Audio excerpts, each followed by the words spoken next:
이제 페이지 85페이지 통정어휘 표시죠. 개념은 이렇습니다. 의사와 표시가 불일치됐고요. 불일치됐음을 뻔히 알면서 한다는 전까지는 진이 아닌 의사 표시하고 똑같아요. 그래서 이거 거짓말인 거죠. 그래서 허위 표시, 허위라는 말이 뭐죠? 거짓이라는 얘기죠. 근데 거짓말인데 어떤 거짓말이냐면 상대방과 통정, 상대방과 짜고 하는 거짓말이 뭐가 되냐면 통정 허위 표시가 되는 거죠. 그래서 혼자 하는 거짓말은 뭐죠? 진이 아닌 의사표시. 상대방과 짜고 하는 거짓말은 통정 허위 표시고요. 그러나 통정 허위 표시는 항상 상대방이 알고 있을 수밖에 없으니까 항상 무슨 해석을 해요? 자연적 해석을 하고요. 따라서 항상 통정 허위 표시는 뭐인 거죠? 무효인 거죠. 예외 없이.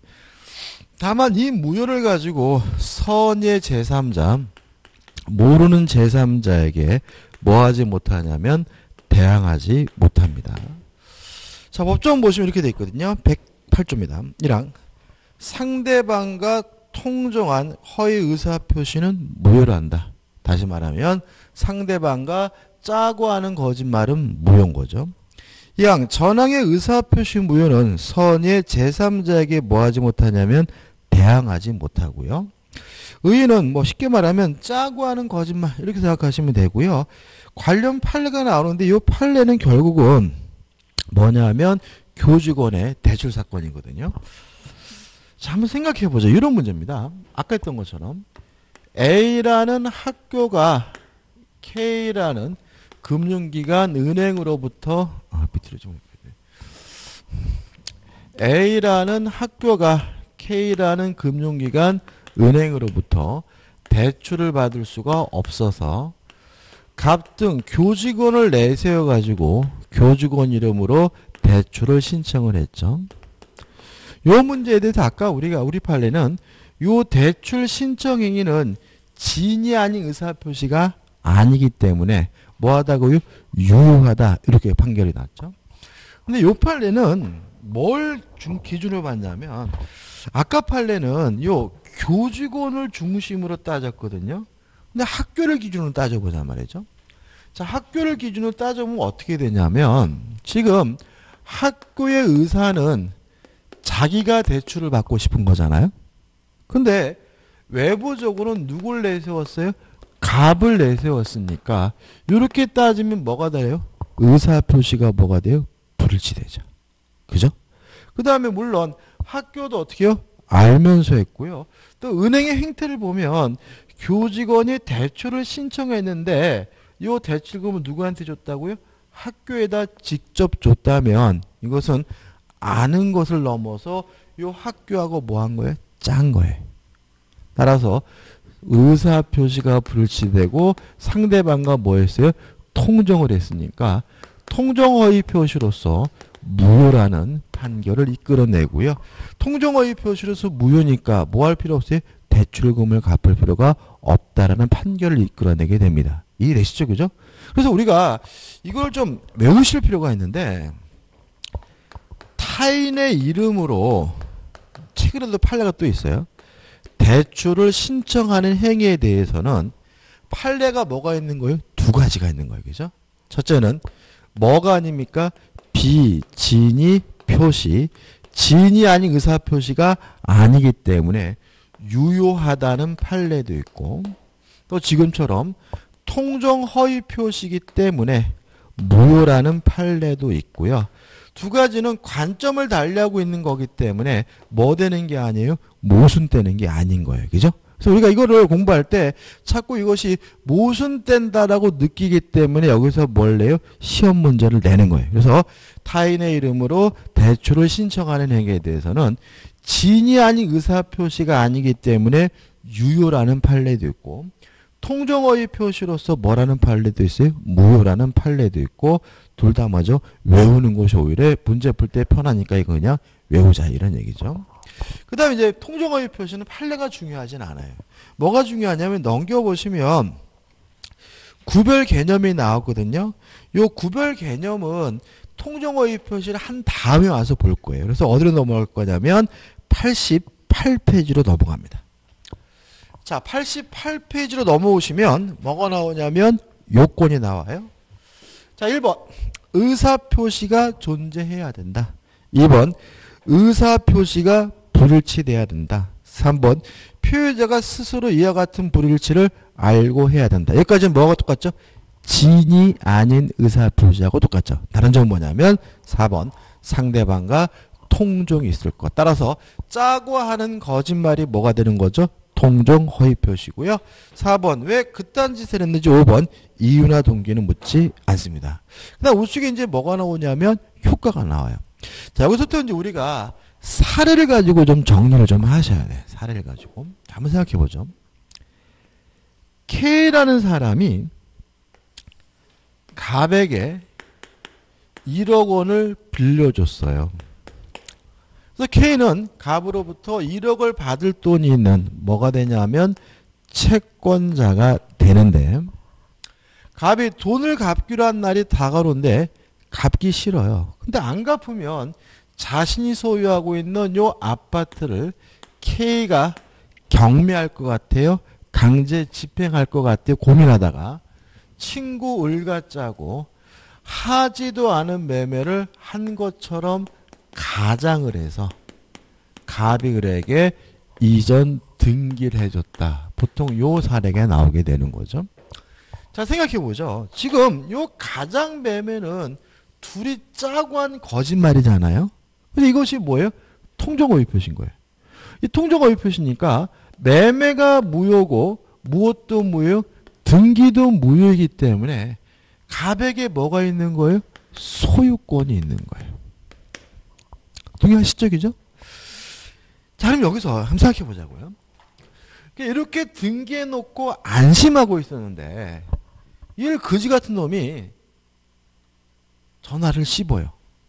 그거 친구들이 오는데 자꾸 이놈이 부동산 사무실을 들락달라고 그런대. 그래서 갑이 을을 잡아가지고 야, 그 아파트 돌려줘 그랬더니 을이 야 임마 내가 너한테 샀잖아 라고 막 우겨요. 이랬을 때 갑이 법원에다 소송을 제기해서 이놈한테 진짜 판 게 아니라 짜고 가짜로 판 거니까 통정허위 표시니까 을의 등기가 무효이므로 갑이 자신의 소유권을 근거로 해서 을의 등기에 대해서 말소해달라고 청구할 수 있을까요? 없을까요? 제가 질문 좀 들어볼게요. 있어요? 없어요? 이게 참 재밌는 게 공부를 잘 안 된 상태에서는 있다. 공부가 좀 되시면 없다. 공부가 더 되시면 있다. 이렇게 되거든요. 일단 말소 청구할 수 없다라는 느낌이 드는 이유는 저번 주에 했던 뭐가 떠오르냐면 불법 원인급여가 떠오르기 때문이거든요. 자, 우리가 한번 생각해 보자고요. 저번 주 우리가 불법한 원인으로 급여한 것은 뭐 받지 못하죠? 반환받지 못하잖아요. 근데 여기서 이 불법은 무엇을 의미하냐면 반사회적인 것을 의미하거든요. 그러면 요 가장매매 통정허위 표시가 반사회적일까요? 아니라는 거죠. 우리가 저번 주에 이런 거 있잖아요. 인간이면 당연히 하는 행동은 반사회적이지 않다 해서 세금 회피, 그 다음에 뭐가 나오죠? 채무 회피죠. 갑이 을과 이런 짓을 한 이유는 돈 갚기 싫어서잖아요. 그러니까 대표적인 뭐예요? 채무 회피이기 때문에 인간 본성의 발현이니까 요 통정허위 표시 자체가 뭐인 것은 아니에요? 반사회적인 것은 아니에요. 따라 이것이 무효인 이유는 통정허위 표시는 무효다라는 요 108조 규정 때문에 무효인 것이지 요 자체가 뭐인 것은 아니에요? 반사회적인 것은 아닌 거예요. 따라 갑은 스스로 무효임을 증명하면서 말소를 청구하는 것이 뭐한 거예요? 가능한 거고요. 갑이 을에게 이전 등기해 준 것은 뭐가 아닙니까? 불법 원인 급여가 아님을 항상 뭐 하셔야 돼요? 조심하셔야 됩니다. 이해되시죠? 그죠? 이게 또 제일 중요합니다. 그죠? 다시 말하면 채무회피는 인간 본성의 발현으로서 뭐 하지 않습니까? 반사회적이지 않으므로 갑이 을에게 등기해 준 것은 뭐가 아닙니까? 불법 원인급여가 아니기 때문에 갑 스스로 무효라고 주장하면서 을의 등기에 대해서 뭐 할 수 있는 거죠? 말소를 청구하는 것이 가능하다. 꼭 기억해 두셔야 돼요. 이게 첫 번째 기점이에요. 그 다음에 채권자도 갑과 을 간의 매매가 통정허위 표시로서 무효임을 주장하면서 을의 등기에 대해서 말소해달라고 청구할 수 있거든요. 여기서 갑을 대의해서 말소를 청구하나요? 아니면 직접 말소를 청구하나요? 대의해야 되겠죠. 그죠? 기억나시나요? 을이 갑에게 1억을 빌려줘서 1억을 달라 요구할 수 있는 뭐가 있어요? 채권이 있으면 채권은 특정한 사람에게만 주장할 수 있는 뭐죠? 상den권이기 때문에 갑에게 빌려줬으면 갑한테만 돈 달라고 해야 된다. 엉뚱한 병한테 돈 달라고 할 수가 없다 그랬잖아요. 그죠? 마찬가지예요. K가 갑에게 1억 원을 빌려줬으면 누구한테만요? 갑한테만 주장할 수가 있는 거예요. 을한테 주장할 수는 없는 거기 때문에 무효라고 주장하면서 갑을 뭐 해서요? 대위해서 갑을 통해서만 을의 등기에 대해서 뭐 할 수 있습니까? 말소를 청구할 수가 있고요. 직접 말소해달라고 뭐 할 수는 없어요? 청구할 수는 없음을 항상 뭐 하셔야 돼요? 조심하셔야 돼요. 그 다음 두 번째 문제는 이러한 갑의 행위는 명백히 사해행위입니다. 사해행위이기 때문에 채권자가 뭐 할 수 있냐면 취소하는 것이 가능한데 이거는 채권자가 취소한다 그래서 이걸 뭐라 그러냐면 채권자 취소권이라고 하거든요. 그러면 사행이라는 말이 뭐냐면 쉽게 말하면 채무자가 돈 갚기 싫어서 채무자가 재산을 도피시키는 행위를 우리가 사해행위라고 합니다. 지금 갑이 왜 을가짜로 가짜로 을에게 등기해 준 거죠? 돈 갚기 싫어서요. 재산을 도피하려고요. 따라서 이러한 통정허위 표시는 명백히 뭐인 거예요? 사행이기 때문에 K는 갑과 을 간의 매매 계약을 사행이란 이유로 뭐 할 수 있어요? 취소할 수 있고 채권자 취소권 행사할 수 있다는 것도 꼭 기억해 두시기 바랍니다. 다 왔습니다. 그죠? 그 다음에 이제 을이 자기 앞에 등기된 것을 기하로 병한테 팔아먹었어요.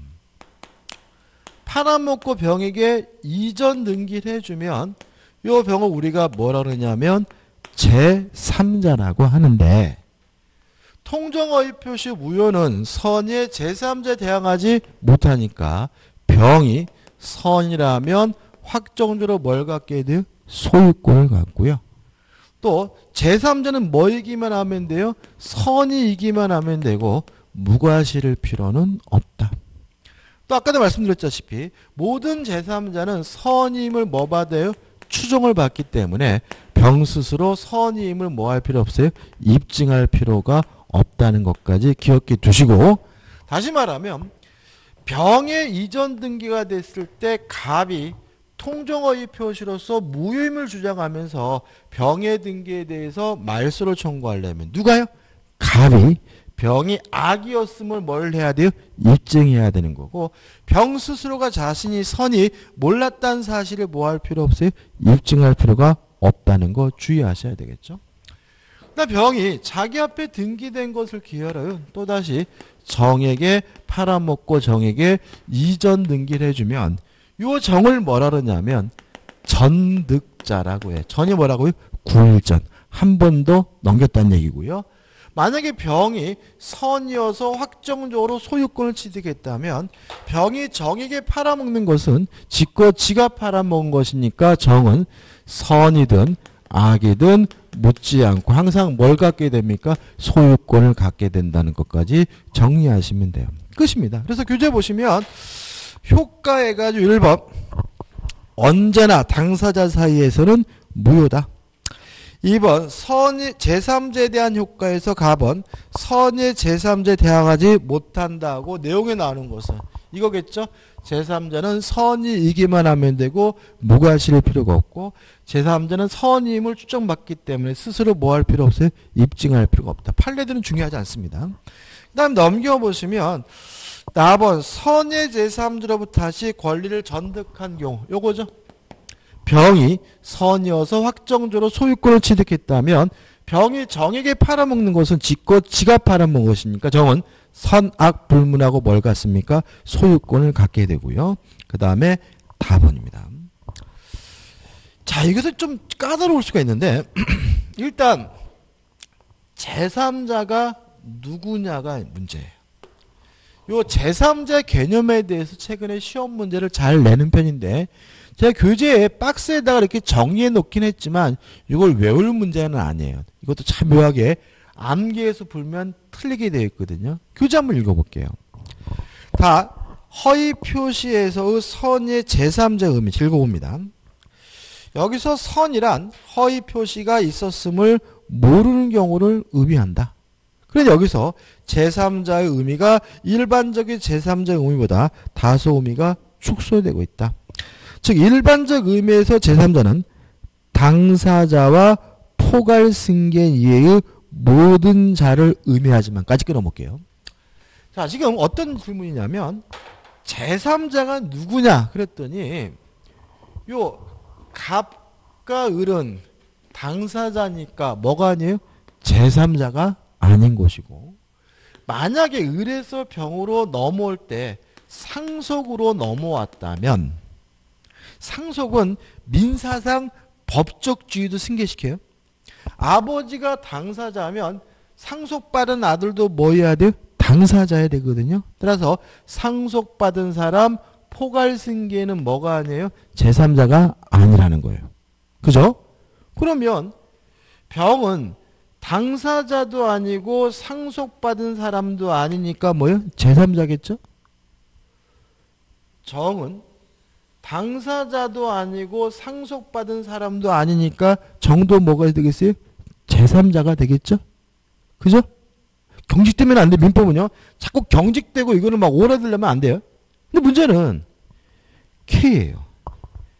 K는 당사자도 아니고 상속받은 사람도 아닌데 K는 뭐가 아니냐면 제3자가 아니에요.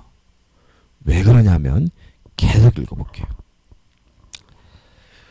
허위 표시에 있어서는 허위 표시를 기화로 새로운, 여기서 키가 되는 단어가 새로운이라는 세 글자. 새로운 이해관계를 맺은 자로 한정된다는 점이다. 다시 말하면 제3자로서 보호되려면요. 새로워야 돼요. 따라서 통정허위 표시 후에 이해관계를 갖게 된 병과 정은 새롭기 때문에 뭐가 돼요? 제3자가 되지만 K는 통정허위 표시하기 전에 돈을 빌려준 K는 새롭지 않기 때문에 뭐가 아닌 거예요? 제3자가 아닌 거예요. 그래서 실제로 우리가 요 공인중개사에서 제3자 관련된 문제는 잘 나오는데 결국 뭐만 판단할 수 있으면 되냐면 전인지 후인지만 판단할 수 있으면 돼요. 자, 박스를 보는데요. 오늘은 그냥 해당하는 자만 보자고요. 1번 가장매매 매수인으로부터 그 목적물을 다시 매수했어요. 그럼 언제 매수했습니까? 가장매매 후에 매수했으니까 뭐가 되는 거예요? 제3자가 되겠죠. 2번 가장매매 매수인으로부터 저당권을 설정받은 자. 언제 저당권을 설정받았습니까? 가장매매 후니까 뭐가 되겠어요? 제3자가 되겠죠. 물론 시험 문제 어떻게 나올 수 있어요? 가장매매 전에 매도인으로부터 저당권 설정받은 사람은 뭐가 아닙니까? 제3자가 아닌 거예요. 또 3번 가장 저당권 설정에 기한 저당권 실행으로 경락받은 자. 언제 경락받았습니까? 가장 저당권 설정 후에 경락받았으니까 이 사람도 새롭기 때문에 뭐가 되는 거예요? 제3자가 되는 거죠. 4번 가장 매매 매수인으로부터 가등기를 취득한 자. 자, 언제 가등기 했습니까? 가장 매매 후니까 새롭기 때문에 뭐가 돼요? 제3자가 돼요. 우리 공인중개사 시험 어떻게 나왔을까요? 가장 매매 전에 가등기를 취득한 자는 새롭지 않기 때문에 뭐가 아닙니까? 제3자가 아니라는 것이 출제가 되는 거죠. 그래서 이거를 뭘 노리는 거예요? 저당권 가등기 막 이렇게 뭔지 모르고 막 어떻게 외우제끼는 사람을 골라내기 위해서 이런 걸 내는 거거든요. 그래서 저당권이든 가등기든 전세권이든 그게 중요한 게 아니라 가장매매 후에 이해관계를 가졌다면 새롭기 때문에 뭐가 되는 거예요? 제3자가 되고요. 가장매매 전에 이해관계를 가졌다면 새롭지 않기 때문에 뭐가 아닌 거예요? 제3자가 아닌 거예요. 그 다음 우측에 해당하지 않는 자는 우리가 나중에 공부를 하게 되면 왜 이 사람들이 해당하지 않는지를 알게 되기 때문에 오늘은 제가 설명드리진 않을 거고 오늘은 전이냐 후인지만 생각해 보시면 돼요. 그 다음 우측에 이제 허위표시 철회가 나오거든요. 요 철회라는 말의 개념도 굉장히 중요해요. 이 철회라는 말은 뭐냐면 효과가 발생하기 전에 효과 발생을 막는 거, 저지하는 것을 우리가 뭐죠? 철회라고 합니다. 무슨 말 아시겠죠? 그죠? 그러니까 효과가 발생하기 전에 효과가 발생하지 못하도록 막는 걸 우리가 철회라고 해요. 그러면 우리가 보통 시험 문제에서 철회할 수 있는지 없는지를 잘 내는데 기본은 뭐예요? 효과가 발생하기 전이면 철회할 수 있는 거고 이미 효과가 발생했으면 뭐 할 수 없는 거예요? 철회할 수 없는 거죠. 자, 그럼 보자고요. 통정허위 표시는요. 무효예요. 효과가 발생하지 않은 거예요. 따라서 뭐 할 수 있어요? 철회할 수가 있다. 물론 제3자 권리는 뭐 할 수 없어요? 침해할 수 없겠죠.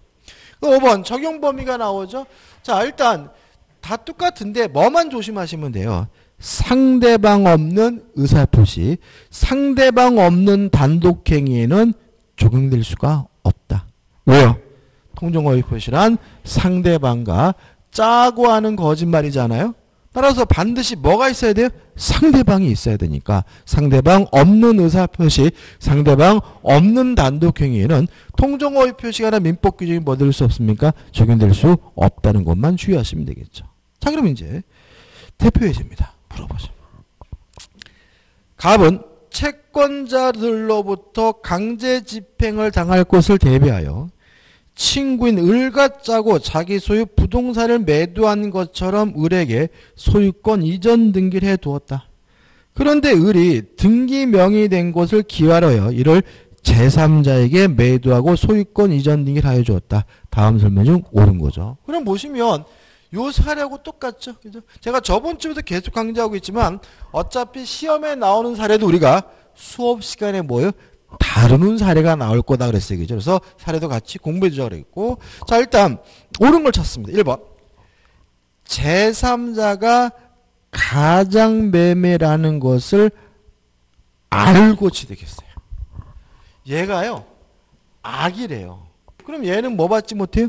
보호받지 못하죠. 그러면 요 갑은 병이 악이라면 병에게 병의 등기에 대해서 말소해달라고 청구할 수 있겠죠.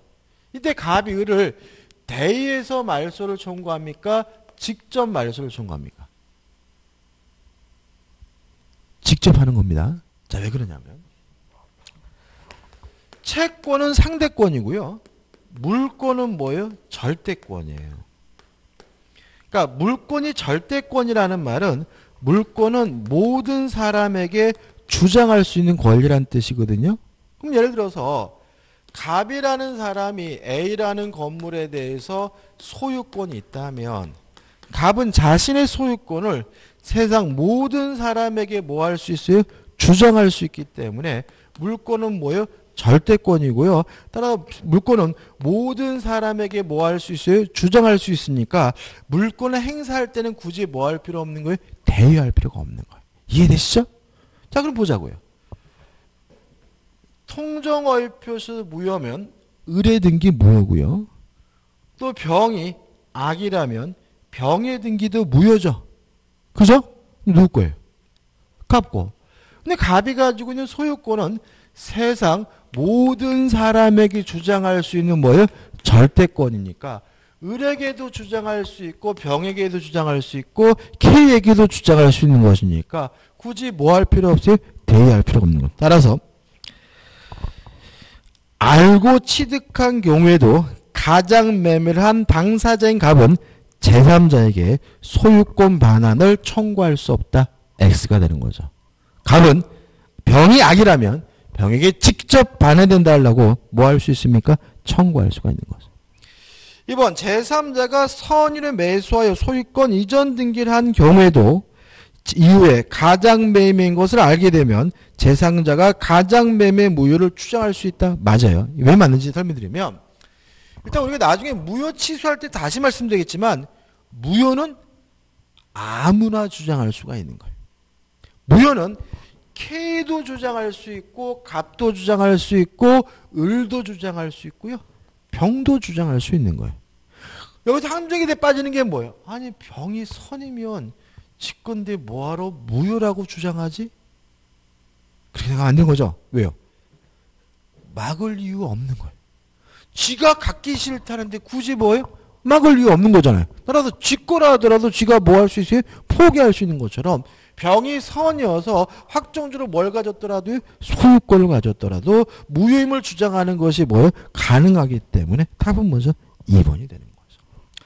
3번 제3자가 악인 경우에도 갑의 채권자는 누구죠? 여기죠? K죠.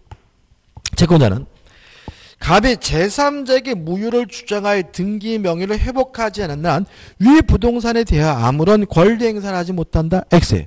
만약에 병이 악이어서 소유권을 취득하지 못했다면 K는 무효임을 주장하면서 갑을 대해서 병의 등기에 대해서 뭐 할 수 있어요? 말소를 청구하는 것이 가능하니까 요 3번은 뭐가 돼요? X가 되는 거죠. 4번 갑과 을 사이의 매매는 가장 매매이므로 제3자 소유권 이전 등기는 언제나 무효이다. X죠. 병이 선이라면 병의 등기는 뭐 할 수 있습니까? 유효할 수가 있고요. 5번 제3자가 선인 경우에도 제3자로부터 부동산을 매수한 전득자가 악이면 갑은 전득자에게 무효를 주장할 수 있다. X죠. 병이 선이어서 확정적 소유권을 가지면 정은 어떻습니까? 선악불문하고 뭘 갖게 되는 거죠? 소유권을 갖게 되는 거죠. 이해되시죠? 그죠? 그리고 보시면 복잡한 듯 하더라도 뭐죠? 요 사례에서 모든 문제의 답이 다 나오게 되는 거죠. 자, 여기서 이제 이거 가지고 이제 뭐라고 하냐면 구별 개념으로 갑니다. 구별 개념. 페이지 86페이지입니다.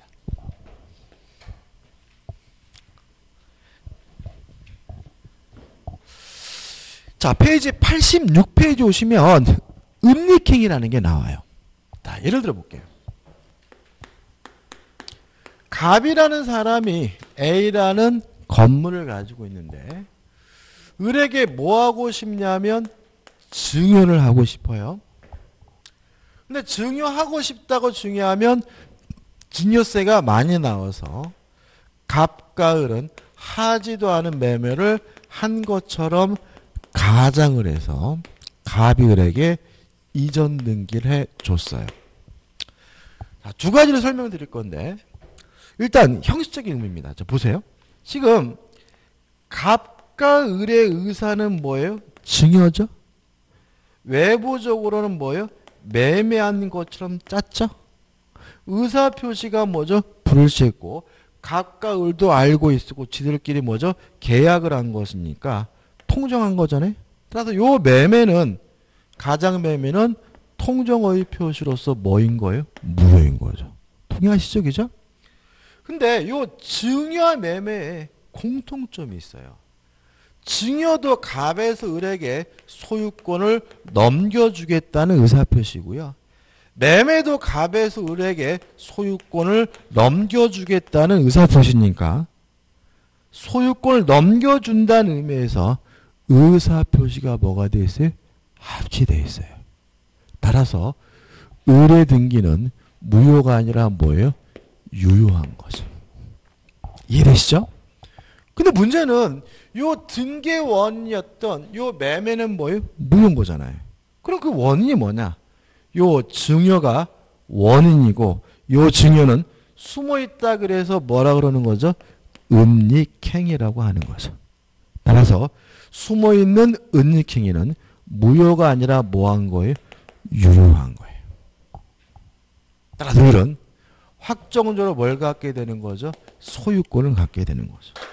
이해되시죠? 더 쉽게 말씀드릴까요? 자, 갑과 을이 원래는 증여인데 매매한 것좀 짜가지고 우리 앞으로 등기해놨어요. 나중에 걸렸어요. 세무서에. 세무공무원이 뭐라 그러겠어요?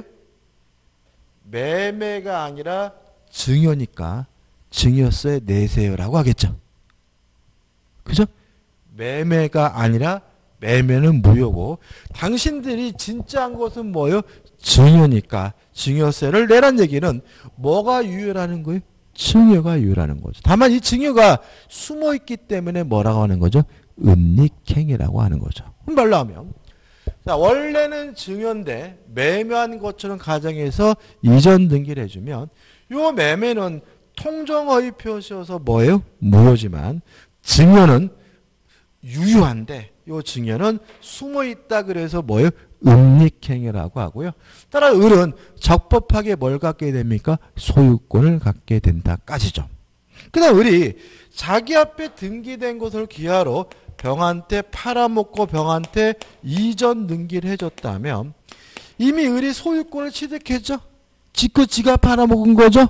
따라서 병은 선이든 악이든 묻지 않고 항상 뭘 갖게 됩니까? 소유권을 갖게 된다는 것까지 유의하시면 돼요. 자, 정리하는 의미에서 대표제 풀어볼까요? 자, 우측 상단에 문제가 있죠. 갑은 자신의 X 토지를 을에게 증여하고 세금을 아끼기 위해 이를 매매로 가장하여 을 명의로 소유권 이전 등기를 마쳤다. 그 을은 X 토지를 병에게 매도하고 소유권 이전 등기를 마쳤다. 다음 설명 중 옳은 것은 기억 갑을 사이의 매매 계약은 통정허위 표시죠. 무효이다. 맞네요. 2번 갑과 을 사이의 증여 계약은 은닉행위죠. 유효이다. 맞죠. 디귿번 갑은 병에게 X 토지의 소유권 이전 등기 말소를 청구할 수 없다. 맞죠? 왜요? 이미 병이 확정적으로 뭘 가졌어요? 소유권을 가졌으니까 병은 선악불문을 항상 뭘 가져요? 소유권을 가지니까 을도 갑도 병에게 등기에 대해서 말소를 청구할 수가 없는 거예요. 따라서 리을번 병이 갑과 을 사이의 증여계약 체결 사실을 알지 못한데 과실이 있더라도 병은 소유권을 취득한다. 맞는 거죠. 과실이 있든 없든 악이라 하더라도 뭘 갖습니까? 병은 뭘 갖습니까? 소유권을 갖게 되는 거죠. 이해되시죠? 그죠? 그것이. 그 다음 이제 뭐가 나오냐면 신탁행위라는 개념이 나옵니다. 원래 이 신탁행위는 우리가 뭐 투자 신탁회사 할 때 그 신탁이거든요. 근데 그게 민법에 와서는 좀 변질됐어요. 왜 변질됐는지까지는 말씀을 안 드릴 거고 따라서 지금 설명드린 신탁행위는 뭐 투자 신탁할 때 그 신탁하고는 상관이 없는 개념이라는 거 좀 주의하시기 바라고요. 9점 읽어보면 이렇게 됐죠. 신탁행위.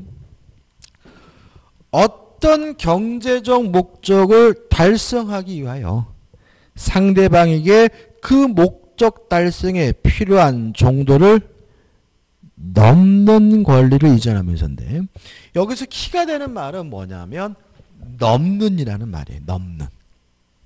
신탁행위는요. 민법의 신탁행위는 주고자 하는 것보다 큰 것을 주는 척하는 걸 우리가 신탁행위라고 합니다.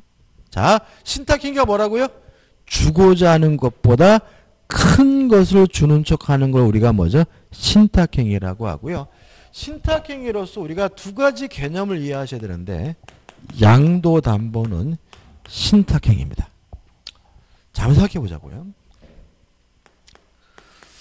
을이 갑에게요 1억을 빌려줬어요. 1억을 빌려주고 갑 소유 A 부동산에다가 담보를 설정하는데 예를 들어서 요 A 건물이 시가가 1억 2천이라고 가정을 해볼게요. 그러면 저당권 설정하고 1억 못 빌려줘요. 왜냐하면 시가가 1억 2천짜리 저당권 설정했다가 안 갚았다는 이유로 경매했을 때 1억이 나온다는 보장이 없어요. 그렇지 않습니까? 그래서 실제로는 1억 2천짜리 부동산이면 많이 빌려봐야 뭐죠? 7, 8천 정도나 빌리는 거란 말이죠. 그러면 요 채무자 입장에서는 불만이 많아요. 자신의 자산은 얼마가 있습니까? 1억 2천이 있는데 내가 저당권 설정하고 돈을 빌리면 기껏해야 뭐죠? 7, 8천밖에 못 빌린단 말이죠. 그때 뭘 하게 되냐면 요 갑이 을에게 담보 목적으로 소유권을 이전해 줄 수가 있어요. 우리가 소유권을 이전하는 것을 우리가 뭐죠? 양도라고 하고요. 양도의 목적이 뭐죠? 담보니까 이걸 우리가 뭐라 그래요? 양도담보라고 하는 거예요. 그래서 양도담보라는 것은 소유권을 이전하는 방식으로 이루어지는 담보가 뭐예요? 양도담보예요. 그럼 어떤 장점이 있냐면 을의 입장에서는 이미 자기 앞으로 소유권에 관한 이전 등기가 되어 있으니까 안 갚으면 가지면 되죠. 1억 2천을 다 확보할 수 있다는 장점이 있고요. 또 갑의 입장에서는 저당권 설정하면 7, 8천이나 빌릴까 말까 하는데 양도담보로 설정하면 돈을 이빠이 빌릴 수가 있기 때문에 이 채무자에게도 장점이 있기 때문에 실무적으로 굉장히 많이 쓰여요. 이 양도담보가. 그래서 많이 쓰기 때문에 우리 시험에도 잘 나와요. 자, 양도담보가 뭐라고요?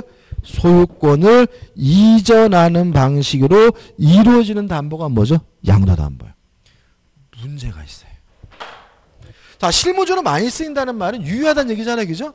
근데 문제는 한번 생각해 보시면 지금 갑과 을 간의 의사는 담보를 설정하려고 하는 거잖아요. 근데 외부적으로는 뭐가 넘어가 버려요? 소유권 자체가 넘어간 것처럼 보이죠? 그죠? 그럼 의사 표시가 뭐가 됐어요? 불일치됐고 둘 간의 계약을 통해서 이루어지니까 통정한 것을 본다면 이 양도담보가 뭐가 돼버려요? 통정의 표시로서 무효가 돼버리거든요. 그래서 우리 판례는 이런 얘기를 합니다. 통정의 표시라는 것은 아무것도 안 주면서 주는 척하는 것만 통정의 표시라는 거예요. 실제 주는 것이 있긴 한데 주고자 하는 것보다 큰 것을 주는 것은 통정의 표시가 아니라 신탁행위이기 때문에 무효가 아니라 유효라는 것이 우리 판례 입장인 거예요. 이해되시나요? 자, 다시 말하면 자, 신탁행위는 뭐냐면 주고자 하는 것보다 큰 것을 주는 척하는 게 뭐라고요? 신탁행위다. 근데 통정의 표시는 뭐냐면 안 주면서 주는 척하는 것만 뭐죠? 통정의 표시고 실제 주는 것이 있는데 주고자 하는 것보다 큰 것을 주는 척하는 것은 통정의 표시가 아니라 뭐이기 때문에 신탁행위이기 때문에 무효가 아니라 뭐요? 유효라는 것이 우리 판례 입장이에요. 그래서 양도담보는 통정의 표시가 아니라 신탁행위이기 때문에 무효가 아니라 뭐한 겁니까? 유효한 겁니다. 그 다음 교재 두 번째로서 뭐가 나오냐면 채권 추심을 위한 채권 양도가 나오고 있습니다. 자, 이런 얘기입니다. 을이 갑에게요 1억을 빌려줘서 1억을 받을 채권이 있는 채권자예요. 갑이 돈을 안 갚아요. 근데 친구인 병이 지나가다가 을을 봐가지고 야, 너 왜 그래? 아, 이 갑 그지 같은 놈이 빌릴 때는 막 간도 쓰게 다 줄 것처럼 그러더니 안 갚아. 나 미치겠어. 우리 와이프 하면 나 뒤지는데 환장했어 라고 하길래 병이 걱정하지 마. 내가 대신 받아줄게. 해가지고 병이 갑한테 가가지고 야, 이 그지 같은 놈 빨리 을한테 돈 갚아라고 지랄거리면 갑이 뭐라 그러냐면 네 일이나 신경 써. 네가 빌려서 자식아 왜 네가 와서 나한테 지랄거려 라고 할 거란 말이죠. 그래서 갑이 병이 을한테 가서 야, 내가 갑한테 가서 빨리 돈을 갚으라고 지랄거렸더니 이놈이 내 일이나 신경 쓰라고 그러거든. 네가 나한테 채권을 양도해 준 것처럼 해주면 내가 떳떳하게 갑한테 가서 돈 달라고 지랄거려 줄게. 이게 뭐예요? 채권 추심을 위한 뭐예요? 채권 양도인 거예요. 이해되시죠? 그죠? 어떤 상황인지. 자, 을이 병에게 진짜 채권을 주는 건가요? 을은 병에게 뭘 주고자 하냐면 대신 돈을 받을 수 있는 대리권 정도를 주고 싶은 거예요. 근데 실제로는 겉으로는 채권 자체가 넘어가는 것처럼 보이니까 주고자 하는 것보다 큰 것을 주는 쪽 하는 거기 때문에 이것도 뭐요? 신탁행위고 통정허위 표시가 아니기 때문에 유효라는 것이 우리 판례 입장인 거예요. 자, 비급은 쉬워요. 자, 통정허위 표시 뭐라고요? 안 주면서 주는 척 하는 거죠. 그죠? 은닉행위 뭐라고요? 진짜 주는 거. 그죠? 진짜 주는 거. 신탁행위는 뭐라고요? 주고자 하는 것보다 큰 것을 주는 척 하는 게 뭐죠? 신탁행위고요. 여기서 무효가 되는 것은 아무것도 안 주면서 주는 척 하는 뭐만요? 통정허위 표시만 무효가 된다는 거 주의하시기 바랍니다. 그 다음에 사행위는 아까 말씀드렸죠. 요거죠.